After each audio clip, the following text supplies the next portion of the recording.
Some of you would walk in to a room full of losers, and the first thing you do is adapt. I used to think because I'm so secure in myself, I can walk into any environment without being influenced. My friend, I was so wrong. Even the most confident person, constant exposure to the wrong environments or being around bad company will quietly start to recalibrate your standards and your mindset. So if you ever find yourself in rooms with the wrong company or in a room full of losers, flee from the situation. Like God calls us to flee. Run. Do not stay. Do not defend, because a fool isn't always the one that is talking. A fool is also the one that sits in rooms with a bunch of fools and is listening. So run. That's it. There is a dangerous habit women fall into, especially beautiful, ambitious, spiritually sensitive women. It's the habit of shrinking yourself just to be relatable. You walk into a room and instantly dim your glow so no one thinks you're too much. You downplay your wins so people don't call you arrogant. You silence your dreams so you don't intimidate the insecure.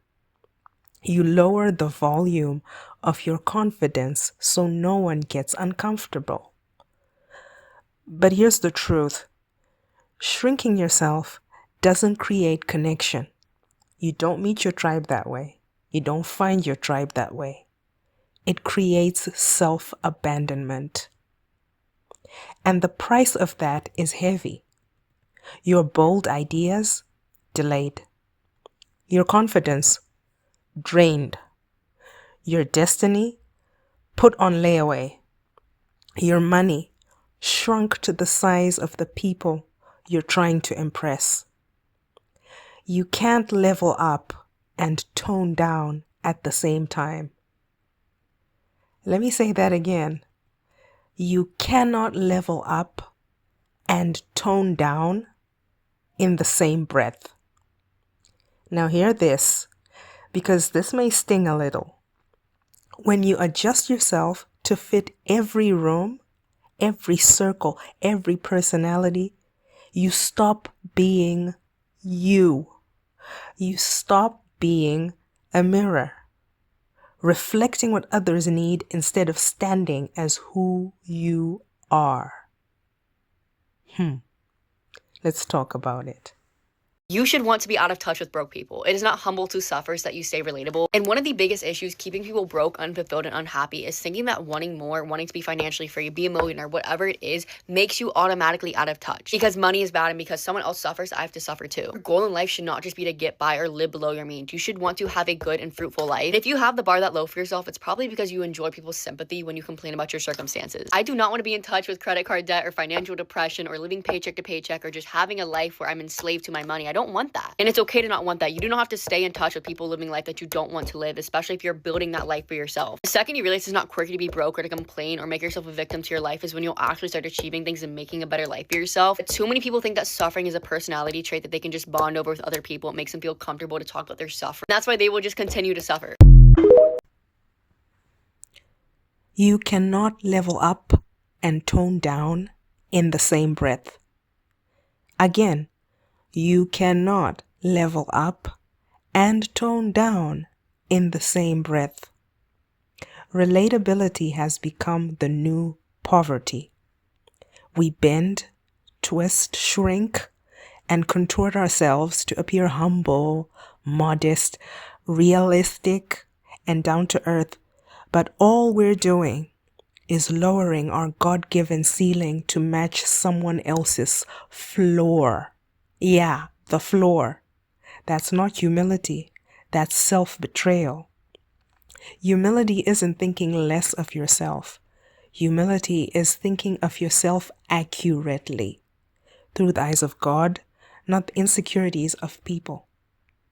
And this is where I bring in one of my favorite teachers' lines, Mike Murdock. He says, what you accommodate, you endorse. Yeah? When you accommodate small-mindedness, you endorse shrinking. When you accommodate jealousy, you endorse your own dimming. When you accommodate people who feel threatened by your shine, so you stop wearing your makeup, you stop wearing your fits, you don't wear red lipstick. You endorse a life where your light has or must be rationed. Here's another Murdockism that I like, and it's short and snappy. You will never be promoted beyond the mentality of those you choose to impress. So if these people that you're dimming yourself down to impress, to seem relatable, to seem like she's down, she's cool, she's one of us, she's humble, she's approachable and down to earth and all these things, by not wearing your nice clothes, by not wearing your good perfume to work, by not wearing your heels, not wearing dresses, right? You're wearing cargo pants so that they don't say that you're uppity or you're trying to be, I don't know, something that you're not, when you are exactly that. You are reducing yourself. Let that settle. You will never be promoted beyond the mentality of those you choose to impress. So, if you spend your life trying to impress people who are threatened by ambition, you will never rise above their ceiling. You will never go further than their comfort zone.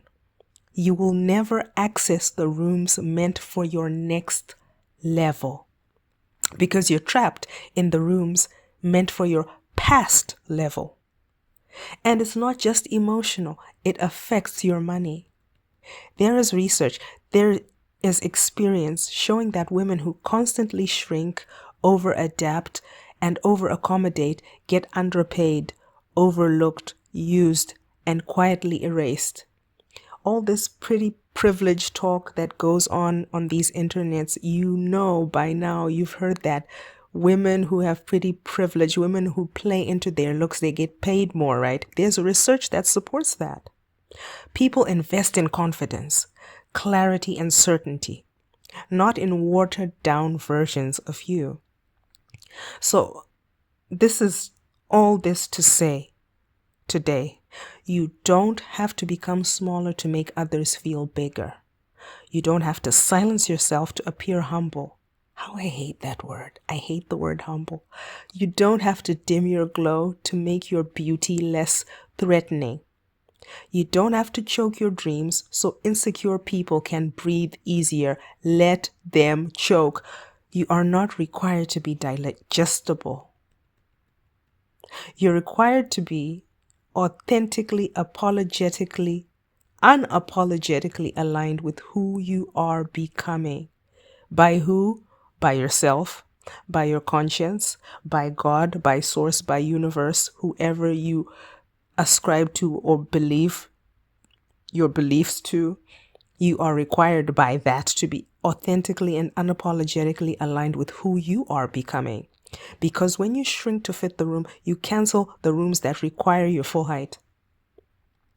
So today, give yourself permission to expand again, to speak boldly, to dream loudly, to shine fully and brightly, and to walk into every space as your complete and leveled up self, Baddie. Wear that red lipstick. Spray that perfume and don't do shy 3 or 5 sprays. Overspray that bottle, honey. And if someone feels uncomfortable because your confidence is louder than their fear, that's their discomfort. It's not your assignment. It's their feelings. It's their issue. Wow. Glow in peace, not in pieces. And remember, not everyone gets to access the full version of you. But you must always have access to yourself. All right. Let's talk some more in the comments. Drop a comment, subscribe, like, share, and come back. I'll see you later. Bye.